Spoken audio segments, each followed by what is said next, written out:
Well, hello, folks. I'm Jeffrey Darty, your friendly neighborhood Christian whistleblower. Probably looking a little scary at this point, but we're not at home, so we have to do some, changes, and we have to do our video from where we can do our video. And don't worry, I'm not bedridden. It's just the most efficient and proficient place for me to do the video here. So we're at my mom's. It is the Hurricane Irma situation, of course, is still out there. And I thank you again for your Irma mantras. Please keep them up. We have had a great reduction in the storm, and it's basically just like another Florida thunderstorm, hurricane here. Somebody said, don't care. And here we are. And let's go ahead and talk about the American Book of the Dead, which we're calling the Western Book of the Dead. And again, this is on my lap and on a pillow, and I apologize for the less than perfect setup that we have here, but you know what? It's better to have something to be able to deliver than to have nothing. So here we go. Let's talk about the American or the Western Book of the Dead. Let's pick up from where we left off, because this is some really amazing stuff. All right.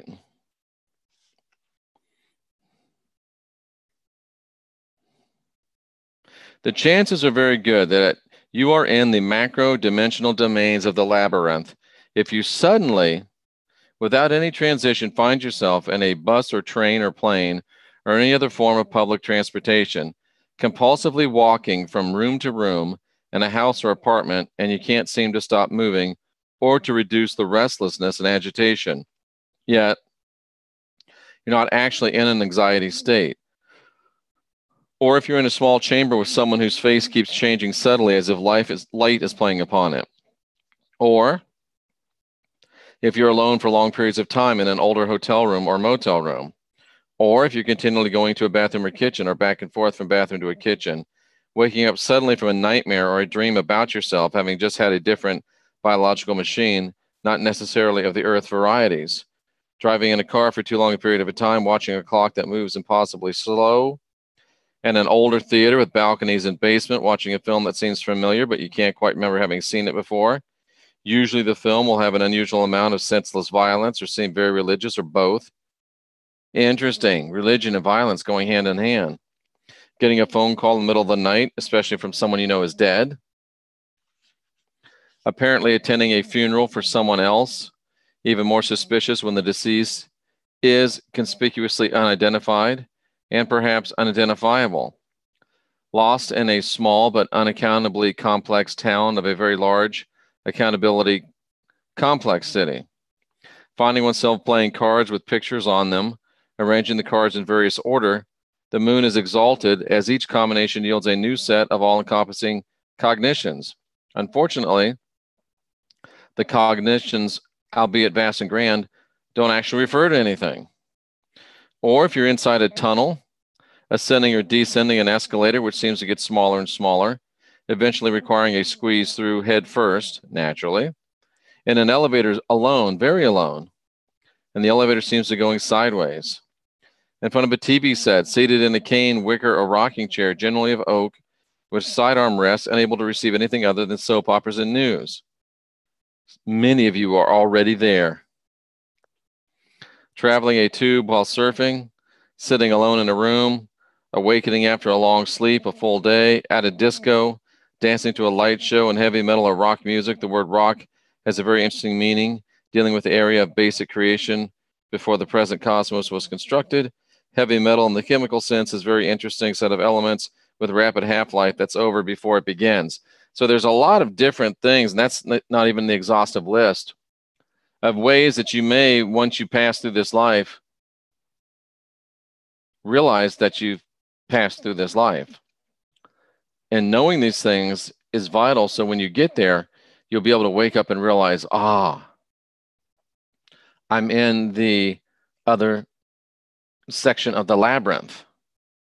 And now I need to teach all that stuff that crazy Jeff, or remember and use all that stuff that crazy Jeff was trying to teach me. Sitting or standing in total darkness for an indeterminate but quite long period of time. Standing in front of a mirror for a quite long period of time. in a city, very large, which appears to be abandoned or unpopulated. Think about Tom Cruise in Vanilla Sky. I wonder if I need those, actually.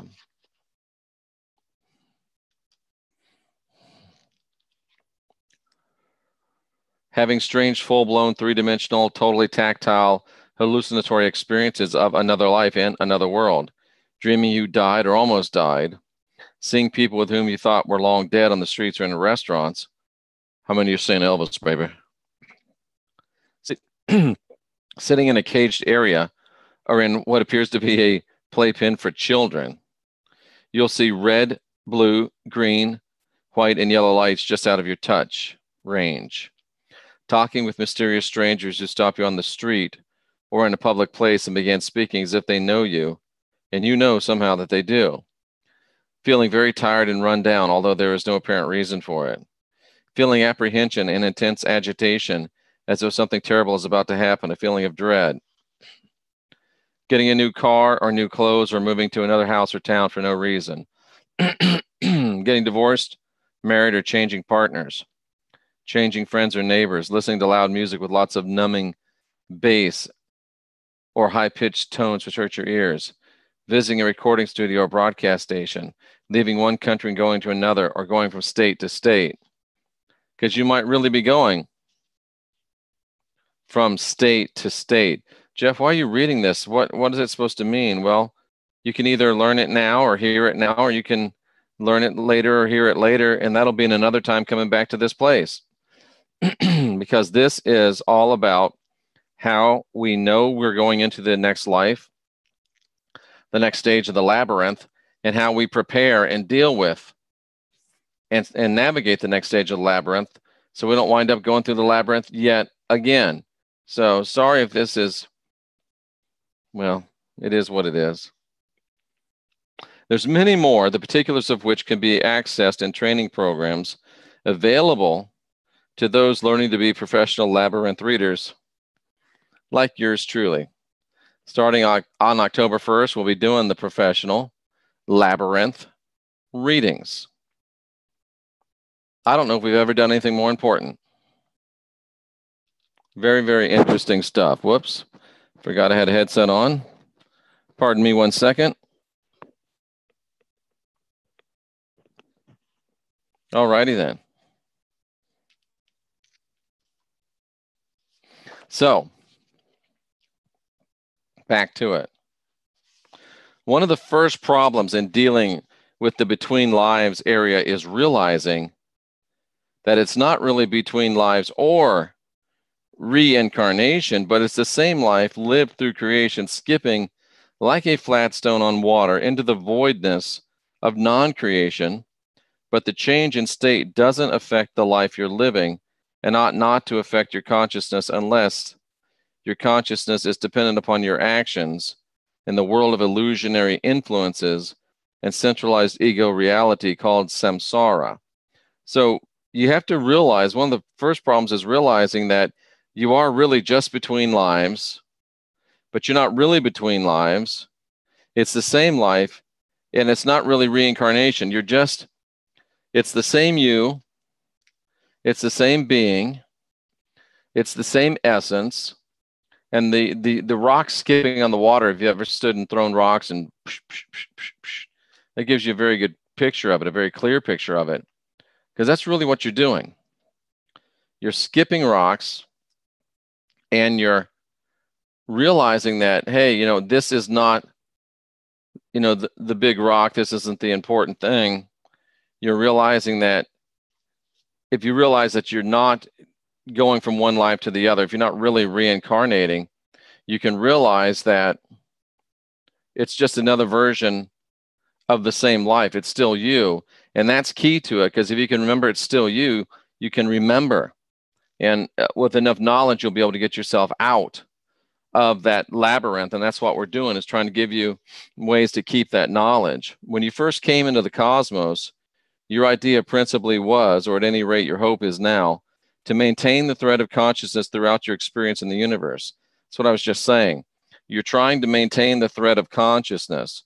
So that gives you the opportunity to decide, am I going to reincarnate? Am I going to move on? Am I going to stay around here and help some people out?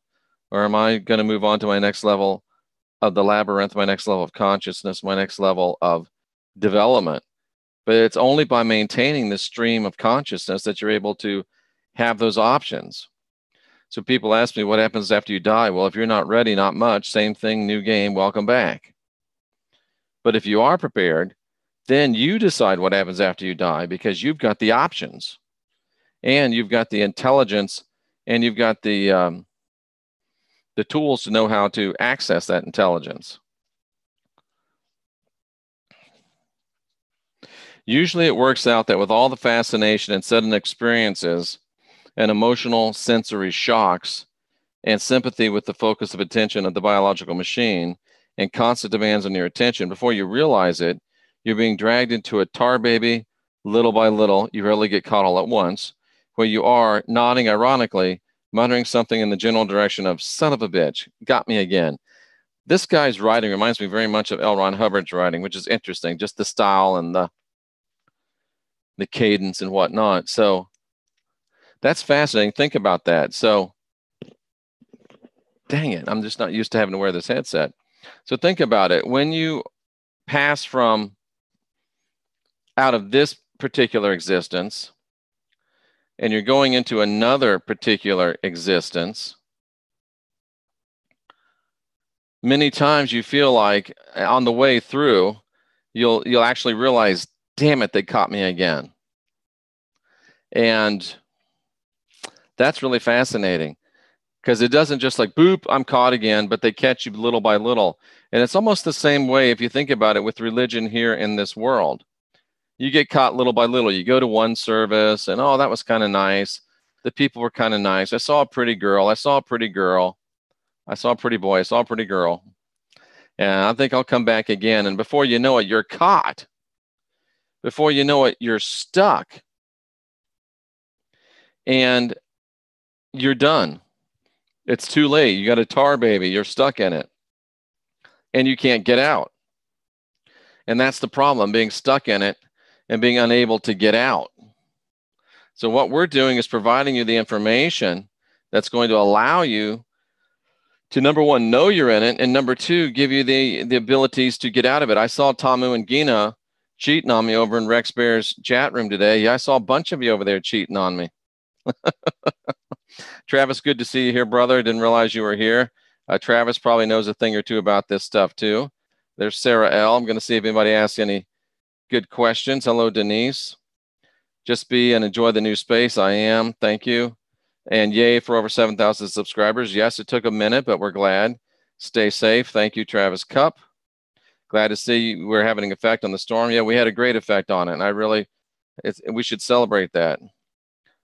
I think I saw a bird spear out of nowhere today. I don't even know what a bird spear is, but that's kind of interesting. Are these dreams? Some of them are.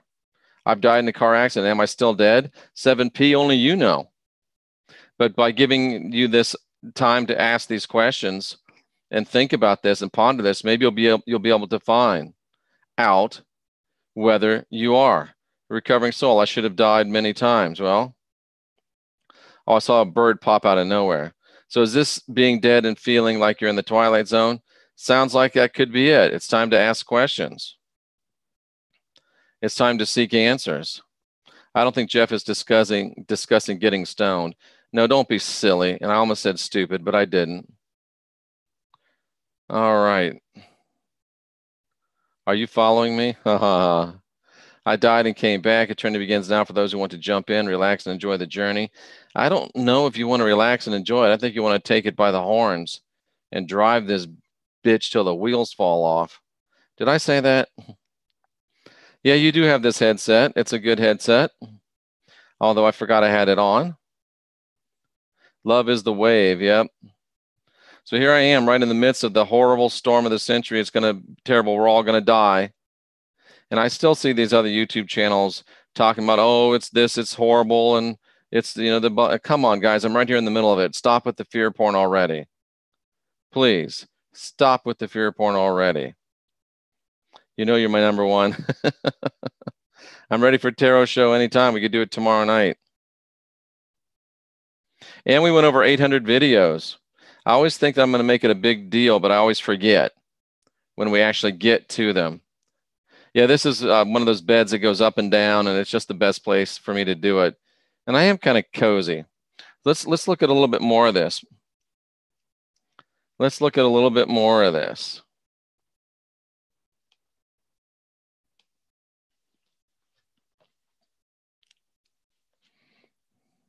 I think I might have died and I'm in purgatory. Well, there's really no purgatory. There's really no purgatory. All right, so let's look at a little bit more of this. I forgot to say how long I've been on, but we can take a little more. We could dwell upon it, recalling it in vivid graphic detail how you got caught in biological games, but basically it boils down to the fact that you intend to liberate yourself, and the universe is going to do its damnness to stop you. And if it can't bring you to a complete stop, then it's at least going to slow you down for a while. The universe becomes like a grasping mother, a Chinese finger trap. Did you ever get those from the fair? You put your fingers in both sides, and as you try to pull, it won't let you out. And the universe is set up to be a trap. I mean, this guy is telling us that the universe is set up to be a trap. He's telling us it is a labyrinth, and it's a labyrinth of the Lord's making. It's been a while since we've said rat bastard, but it is a labyrinth of the rat bastard's making.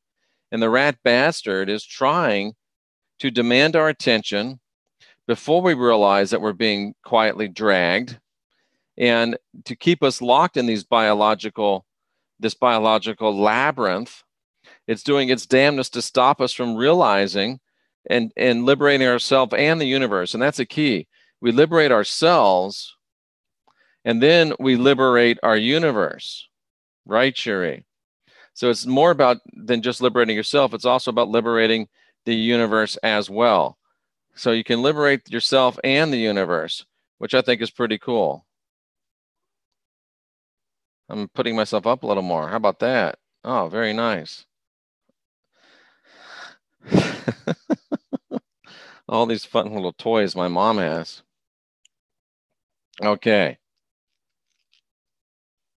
For every ounce of intention you have of getting yourself liberated, there's 1 trillion tons of counter intention stacked up against you. Did you just hear that? For every ounce of intention that you have in getting yourself liberated, there's 1 million counter tons of intention stacked up against you.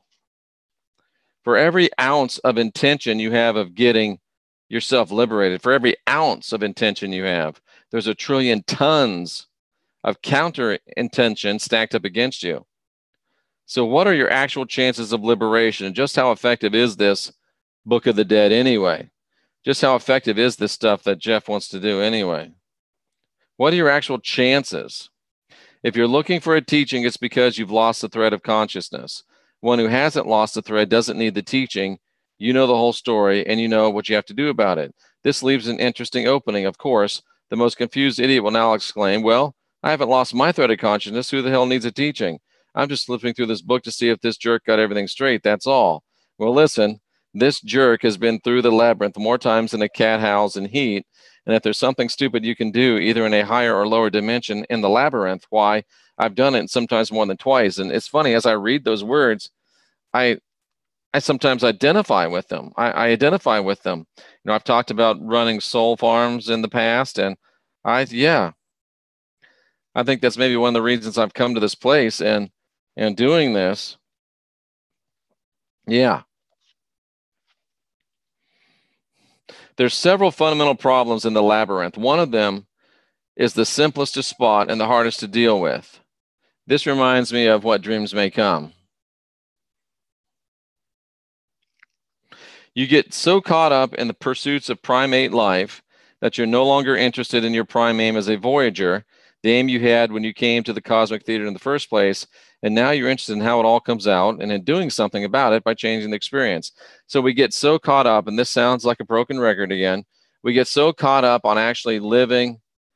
Seven Master, don't start talking about other stuff. Don't get us off the subject, por favor. So we get too caught up in this life. We get too caught up in this living to realize what we're talking about. We get too caught up in this living to realize what real life is all about. Thank you, Seven Master.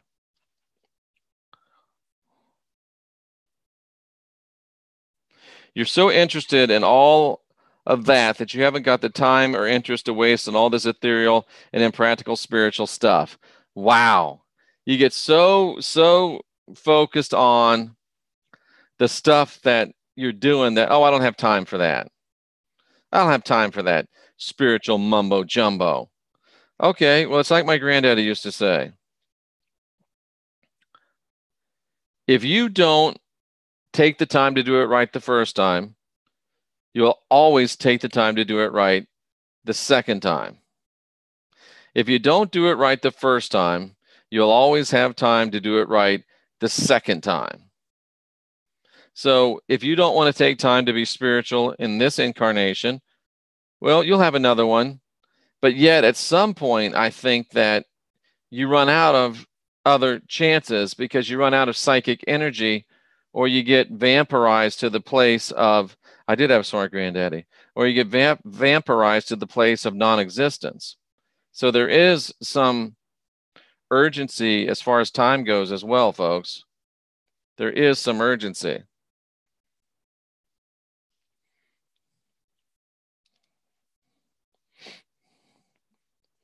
No one can force you to practice these teachings. Maybe this time all you want to do is refamiliarize yourself with them, not actually put them to use. So you read, study, go to a few lectures, maybe do a little jogging, yoga, racquetball. If you want to go further with it, you could change your diet, wear looser clothes, non-leather sandals, take up the transcendental tennis. That's the first major problem with the macro-dimensional domains.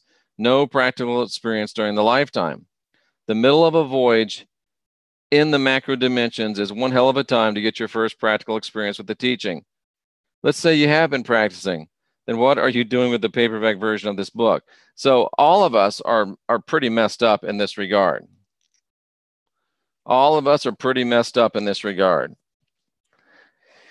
The odds are stacked against us, April. The light just flickered. The odds are stacked against us because we've allowed them to be stacked against us, and it's been 2,000 years that they've been stacked against us at least. So I think that might be a good place for us to stop, because this is heady stuff. He's just trying to make a point, Jen, about you trying to, you're trying to improve yourself, you're trying to be a vegan, you're trying to, exercise, you're trying to get your body fat down, you're trying to do all those spiritual things, hatha yoga, it was another thing he mentioned. And there's not that those things are bad, but it's just we think, oh, if we do these things, it's going to get us, where we need to be. And it's certainly not going to hurt us, but we have to learn these specific teachings. We have to learn these specific techniques.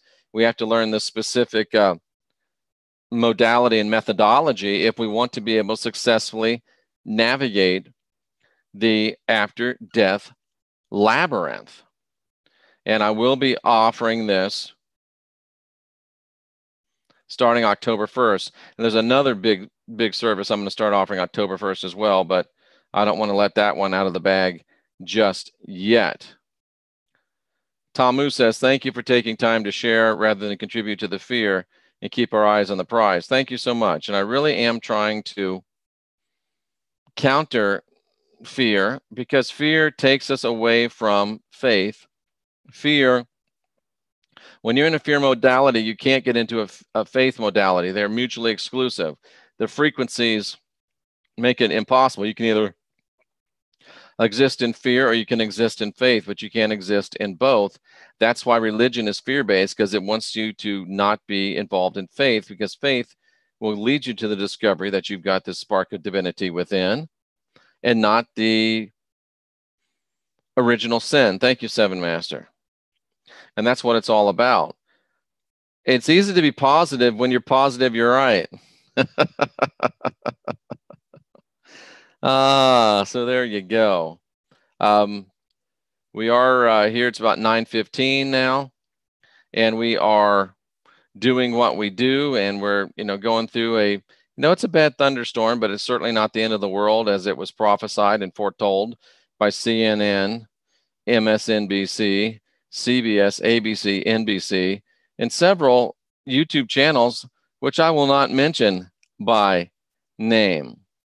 But I hope that we can learn some lessons. I hope that we can rise above it. I hope that the channels that have been dealing in fear porn and doom and gloom and Chicken Little on YouTube. Thank you, Philip M. That's I don't even know what to say to that. And those that have been doing it may see what happens. And the lamestream media is not only just in the mainstream media as well. So hopefully we will learn our lessons and we will improve ourselves. Travis is going to let my voice put him to sleep. Travis, we were supposed to keep that a secret. People aren't supposed to know that we spoon and I whisper in your ear as you fall asleep. That's supposed to be between us. I don't appreciate you airing or outing our relationship to the entire YouTube world. No spooning for you tonight. You sleep on the couch, bitch. I'm not sure where that came from, but at any rate, you've got to realize that this is not the real thing. Please do send your positive vibes to the Virgin Islands. No, I just kind of nibble on his earlobe. And you've got to realize that you've got to learn, you've got to remember, and it's not about, maybe you want to come back here. I don't know why you would, but maybe you want to, or maybe you want to hang out for a while and help other people. But the only way you can do it is, I am an Amazon affiliate. I got to be able to figure that out. The cat's under the bed right now. He won't come out. He's being a baby. So at any rate, you've got to remember who you are. You've got to remember what you are. And even if you think, oh, well, maybe I want to come back, because I've mentioned some people saying, oh, well, I want to come back. I want to reincarnate. I think they're crazy. But don't you at least want the chance? Don't you at least want the options? Don't you at least want the choices to be yours? So by learning this material and understanding this material and internalizing this material, when you do leave this life, and as Jim Morrison said, no one gets out of here alive, you will at least have the choices. And you won't be dragged to a place of someone else's choosing. You'll be able to go to your own place of choosing. Rex is in his grandma's garage and Jeff's in his mom's bedroom. Hey, man, that's the way it is. Cutting edge. Now, I'm not normally in my mom's bedroom, but I am today. And Tamu and Gina hurt her foot. So everybody send healing power to Tamu's foot.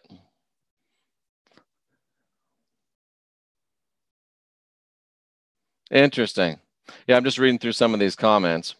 Good group, good comments. Thanks so much for them. But again, this is real world stuff. Learn it, understand it, and then you'll have the ability to apply it when you leave this life. There's nobody talking about what we do after this life. So I'm that guy, and I'm going to start teaching you and training you and helping you. Rub a warm, hard-boiled egg on it. Are we talking erotica again here? Don't get Tamu started with eggs. Trust me, folks. All I can say is trust me. Just trust me. All right, DePretzer, how are you doing, my friend? Good to see you. So I hope that you all will begin to make sure that you get into these teachings. I hope that you'll follow these. I hope that you'll take advantage of the one-on-one sessions in this that I'm going to be offering starting on the 1st of the month. 2 Chinese guys told me that, even my chiropractor. How about that? Don't you dare, Tamu. So anyway, I'm Jeffrey Daugherty, the Christian Whistleblower. This has been the Gospel Truth about the American Book of the Dead, which we are rechristening the Western Book of the Dead. Had a lady from Australia say, I never would have listened if it was just the American Book of the Dead, but the Western Book of the Dead, she can listen, or he can listen, and I'm glad, because it really should be called the Western Book of the Dead. But just remember to remember who you are. Remember to remember who you are. Remember to remember who you are, and keep remembering to do our Keep remembering to do our mantras at 11 after the hour. We just missed one. And I've got to tell you, mine has become much simpler. It is, even though it's 6 minutes late, pointing towards the storm and saying, Irma, peace, be still. And just sending that intention. And that's really all that's needed. And that's all the Christ said was peace, be still, or at least that's all that was recorded in that King James Version. Peace, be still. And let's continue to do that at least through the entire night, those of you that stay up. Let's do it through the night and maybe until noon tomorrow. And then we could spend some time maybe thanking Irma for what she did. Because it could certainly, then maybe we can move to some other disaster areas as well if we want to do that.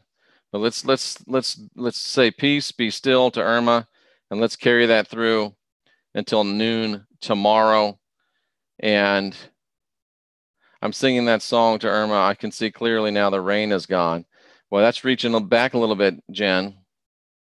That's reaching back a little bit. And send peace to those for the looting and rioting situations like in St. Thomas. Hopefully that'll stop, because that's really disgusting.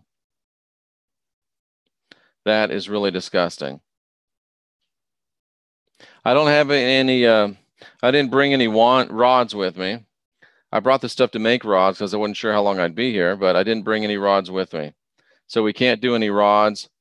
I did not do a, there's Seven Master again, come in with something out of left field that has nothing to do with what we're talking about. Oh my goodness. All right, folks. Any other questions about what we talked about? I don't know if I'll stay up late tonight or not. Probably. My cousin's trying to find water to drink. So send good vibes to Thor in the Virgin Islands. And continue to send the mantra to Irma. And let's continue to do what we're doing and continue to keep in mind about this Western Book of the Dead. I'm Jeffrey Daugherty, your Christian whistleblower, your friendly neighborhood Christian whistleblower. And let's go ahead and end this. I'll probably come back tonight. I don't know. I don't want to keep everybody up with my voice booming along the tile floors of this house. But in closing, Irma, peace, be still. Remember to remember who you are. And let's go ahead and get into this. And starting September 1st, we'll have the personal work, or starting October 1st, we'll have the personal work available for this. We continue to have the personal work available for other areas. You can contact me in the box below. And all you have to do is contact me and we will make it happen.